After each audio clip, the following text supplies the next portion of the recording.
Всеки точно знае за ретинол, ниацинамид и хиалуронова киселина. Но знаете ли за нарастващите дермокозметични тенденции в света на дерматологията? Започваме. Първото е бакучиол. Бакучиол е растителна алтернатива на ретинола, особено подходяща е за чувствителна кожа и е безопасен за бременни. Особено е установено в научни изследвания, че намалява бръчките. Освен това, транексамова киселина. Транексамовата киселина е революционна съставка, която активно използваме в лечението на петна, като влияе на синтеза на меланин, особено при кожа с петна. Третия ни продукт е бета-глюкан. Бета-глюкан е антиоксидант, особено с гъбичен произход.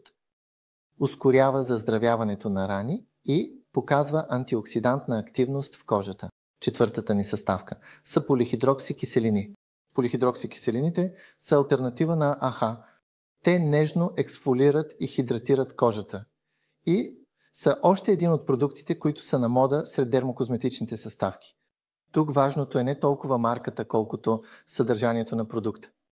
Добра съставка на подходяща цена наистина може да покаже значителна ефективност за вашата кожа. Пожелавам ви на всички хубав ден!